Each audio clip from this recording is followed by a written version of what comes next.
Straight ahead, Congress is preparing to question Donald Trump officials today about a secret group chat after a journalist says the administration accidentally texted him about imminent military strikes against the Houthi rebels in Yemen. Brooke Singman has the latest on this. Good morning, Brooke. Good morning, guys. That's right. So DNI Tulsi Gabbard and CIA Director John Ratcliffe are the first two who could be grilled by Congress with a hearing today held by the Senate Intelligence Committee regarding worldwide threats. So they are just two among the 18 people included in a group chat on the encrypted messaging service Signal. And Jeffrey Goldberg, the editor-in-chief of The Atlantic, says he was accidentally added to the group that discussed war plans against Houthi terror groups. Goldberg sharing these texts showing top U.S. national security officials discussing plans to carry out strikes in Yemen earlier this month, including Defense Secretary Pete Hegseth, who is calling out the report. Listen to this. You're talking about a deceitful and highly discredited so-called journalist who's made a profession of peddling hoaxes time and time again. Nobody was texting war plans, and that's all I have to say about that. Goldberg saying he was invited into the chat by President Trump's national security advisor and that there was highly sensitive military information in those messages. I was invited a couple of weeks ago to connect with Michael Waltz, the national security advisor. That didn't strike me as particularly strange, given my job and his job. I was shared on a text in this group from somebody purporting to be Pete Hegseth, the Secretary of Defense. And this text contained operational military information. Trump says he was not aware about the situation. Listen. I don't know anything about it. I'm not a big fan of The Atlantic. To me, it's a magazine that's going out of business. I think it's not much of a magazine, but I know nothing about it. Well, it couldn't have been very effective because the attack was very effective. I can tell you that. I don't know anything about it. You're telling me about it for the first time. The White House says President Trump is standing by his team as the National Security Council confirms that the message thread reported appears to be authentic. They are now investigating how the journalist's number was added to that chain. Guys.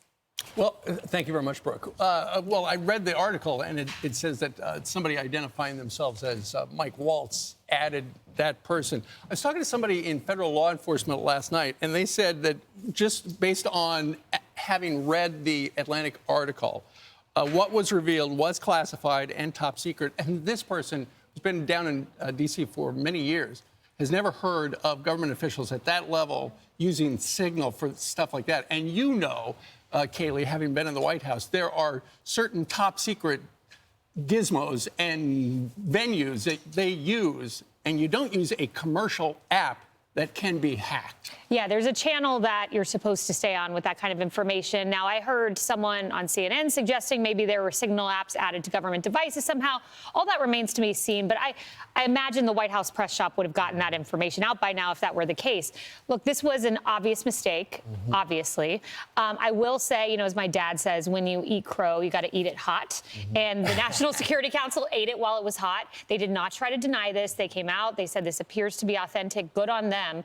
The detail I'm wondering about is the Jeffrey Goldberg detail about war plans. He says there were operational details, but he did not want to share them because it would be compromising. I don't trust Jeffrey Goldberg. The last time I sat on the couch with you guys, he had the ridiculous story about Vanessa Guillen. He had the suckers and losers. He is not a credible reporter. And how does this most horrific of all reporters in Washington, D.C., get added to your text chain? There are a lot of questions. So that's literally my only question. As it relates to government officials using Signal, they all use it. They're not supposed to, but they use it. But not for top secret stuff. They use it. CIA, every single intelligence agency uses Signal. I know that for a fact. I talk to them on Signal. They're sources of mine. They all use Signal. It is the best way and the most secure way to get information out. And that's why a lot of journalists use it as well. They don't want it, they're not supposed to do it, but they do it anyway.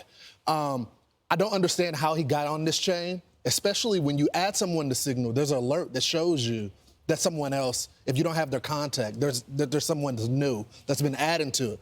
While all of those people that were on that chain didn't say who is this person that's on the chain that wasn't saved in their contact, I don't know. They need to get to the bottom of that. Also, I'm curious, whoever did end up adding him, why are you communicating with this guy? Yeah. You should not that's be a big communicating with question. it. This is not the person Not to be the person. communicating with. Right. It's a highly sensitive time. They obviously thought they were just talking to each other.